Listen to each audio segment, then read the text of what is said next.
এখান দিয়ে আপনার ধরেন গোটা শরীয়তপুরের লোক যাতায়াত করে, দেখেন কত মানুষের কষ্ট হয়। আজকে 10 বছর যাবত এই ব্রিজ দিয়ে টানা পড়া হইতেছে, ব্রিজ পাশ হয়ে আছে, ব্রিজ হয় না।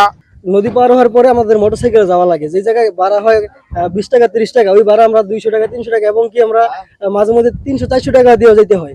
অনেক পরিশ্রম লাগে আর উঠাইতে নামাইতে, প্লাস এদিকে যাতায়াত বাড়ার জন্য আমাদের অনেক ব্যয়বহুল খরচা। একটা আমি মাঝের চরের দোকানদার, বিক্রিপাট থেকে মাল নিয়ে ওই জায়গায় বিক্রি করতে হয়। এক একটা মালে বেশি অতিরিক্ত চার্জ লাগে আপনার গিয়ে এই যাতায়াতের বাড়ার জন্য। কৃষি পণ্য আনা নেওয়ার জন্য আমাদের খুবই একটা কষ্ট হয়।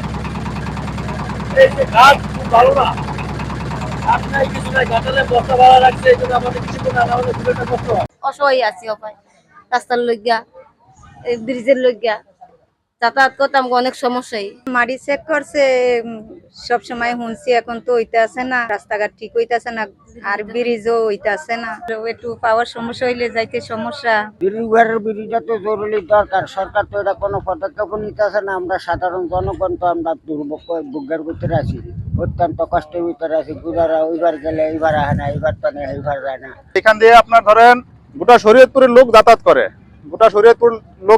দেখেন কত মানুষের কষ্ট হয়। আজকে 10 বছর যাবত এই ব্রিজ দিয়ে টানা পড়া হইতেছে, ব্রিজ পাশ হয়ে আছে, ব্রিজ হয় না। একনল হ্যান্ড ওয়াশ 100% প্যারাবেন ফ্রি, তাই নিরাপদ হাতের জন্য আস্থা রাখুন একনলে। আর আমাদের অত্যন্ত ব্রিজের দরকার। আমি কৃষিকাজ করি, আমাদের মালামাল নিয়ে যাইতে অনেক কষ্ট, সময়তে আমরা ঠিক মতো মালামাল পৌঁছাইতে পারি না, বিক্রি করতে পারি না। আর অসুস্থ মানুষের দিক থেকে তো আছেই। আর দেখেন মানুষের কত কষ্ট হয়। বাপ মা যে টাকা দেয় সে টাকা হয় না, পকেট খরচ হয় না। নৌকাটা যাইতে অনেক দেয় 10 টাকা 20 টাকা, আইতে যাইতে মন কেন আপ ডাউনে আমাদের তাও দিনে 200-300 টাকা খরচ হয়ে যায়। বর্ষাকালে আমরা বেশি ভোগান্তিতে পড়ি, বিশেষ করে যখন আমরা এই যে নদীতে যাই, এদিকে আইসা 5 মিনিট 10 মিনিট, কোনো সময় আমরা রাত্রেবেলা যখন নদীতে আসি বাড়িতে যাওয়ার জন্য, তখন আমরা যাইতে পারি না।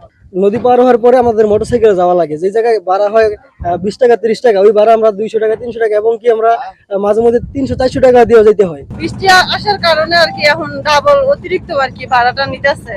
তো যদি ব্রিজটা হইতো তাহলে তো আমাদের আর কি এলাকার মানুষও অনেক সুযোগ সুবিধা থাকতো।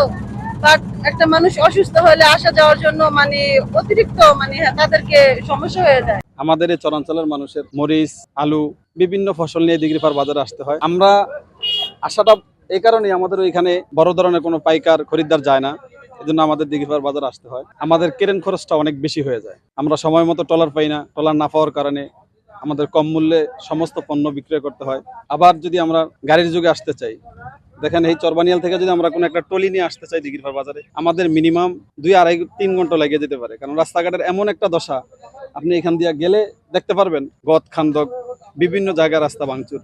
অনেক পরিশ্রম লাগে আর উঠাইতে নামাইতে, প্লাস এদিকে যাতায়াত বাড়ার জন্য আমাদের অনেক ব্যয়বহুল খরচা। একটা আমি মাঝের চরের দোকানদার, বিক্রিপাট থেকে মাল নিয়ে ওই জায়গায় বিক্রি করতে হয়। এক একটা মালে বেশি অতিরিক্ত চার্জ লাগে আপনার গিয়ে এই যাতায়াতের বাড়ার জন্য। কাস্টমারের খেসাখেসি করে, এটা বেশি কে, এটা বেশি কে, অতএব আমাকে যাতায়াত বাড়াই বেশি। তার পাশাপাশি আমরা একটা ব্রিজের জন্য অনেক দিন ধরে আবেদন করা হয়েছে আমাদের, কিন্তু এই পর্যন্ত একটা ব্রিজ আমাদেরকেও সফলতা দেয় না যে দেবে। দিঘিরপাড় চরের সাথে যে কানেক্টিভিটি নিয়ে যে ব্রিজটা, এটা অলরেডি জিও টেকনিক্যাল ইনভেস্টিগেশনের মাধ্যমে সয়েল টেস্ট সম্পন্ন হয়েছে। কনস্ট্রাকশন ফেজ অনুমোদন সাপেক্ষে ব্রিজের কাজ শুরু হবে। তো আমরা আশা করছি খুব দ্রুতই সয়েল টেস্টের প্রেক্ষিতে ডিজাইন ইউনিট থেকে ডিজাইন অনুমোদন হলে বাস্তবায়ন ফেজে এসে ব্রিজটি শুরু করা হবে।